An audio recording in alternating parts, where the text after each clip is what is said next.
All right, so we're back in the shop today and we are working on our Volvo ex-military truck.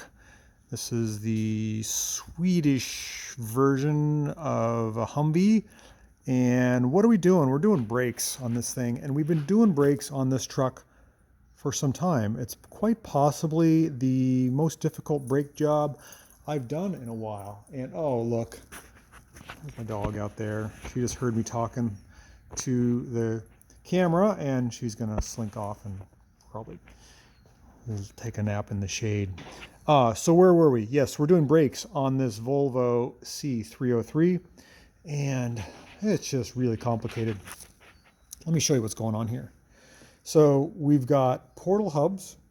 In other words, the axle is at one level and it goes to a gearbox in the hub itself, which lowers the axle, raises the vehicle, and also changes the gear reduction from the axle to the wheel, which is pretty cool. You can get some good climbing, some good torque just by that. We've got dual blind hole wheel cylinders here. And what I mean by that, I'll show you the ones I took off. This is a blind, what I call a blind hole wheel cylinder. It only pushes out one direction. You can see on this side is basically just an anchor point. This is the old wheel cylinder that I took off this side, which would be the right side. There's two of those right there, like a leading, trailing, forward, reverse, however you want to call that. So everything is tucked behind this great big hub flange, so it makes it difficult to work because you've got springs in there and they all have to be hooked and in the right position. You've got two springs that hold the shoes together, and then you got those red springs that hold the whole assembly to the backing plate. It's difficult because you got to work in there. There is an order of sequence of events of how this works. You got to get the wheel cylinders out, and then you can get the springs kind of loosen up, and then you got to pop the red springs off, then pop off the other springs to get the shoes to release. So this side, this would be the passenger front side, is done. I just smudged my brake shoe there, brand new. And these are Land Rover parts, but you got to modify them. So here are the shoes that I took off. Pretty rusty, crusty, somewhat got some glaze and some oil on them. The new ones are fine. They're exactly the same except for one thing. I don't know if you noticed, but these have two holes for the springs here, 1, 2, and these only have one. So I have to drill new holes. Also on the ends here, there's 3 holes on the end, and there's only 2 here. I have to drill another hole there. So other than just modifying the shoes, those work, and don't be alarmed that these pins are sticking out and they're not here. These go on the passenger side front and these go on the driver's side front. So they would be flipped over and those pins are in the correct position. But there's one thing, or a couple things. I'll show you over here.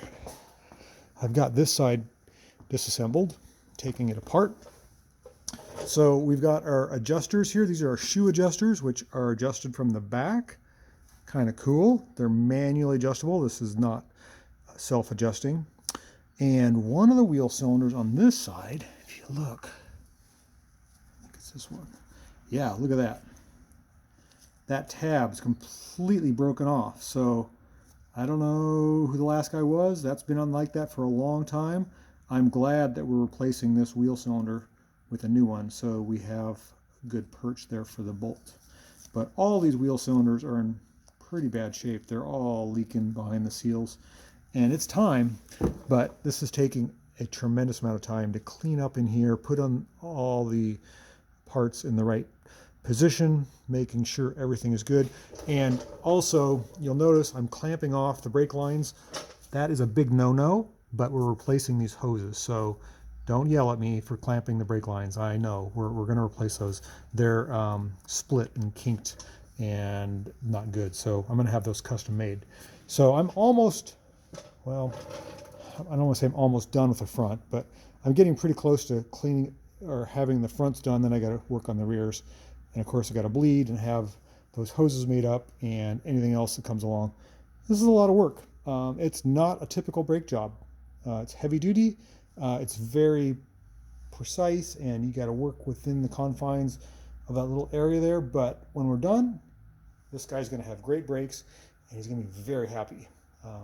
Pretty cool truck. So just wanted to give an update on that. And people have been asking, when's it going to be done? And I tell you, I'm on it. Been on it for a couple days now. I'm still just seems like I'm getting about halfway done. That's just the way it goes. Old stuff takes time. All right, thanks for watching. Thanks for being patient.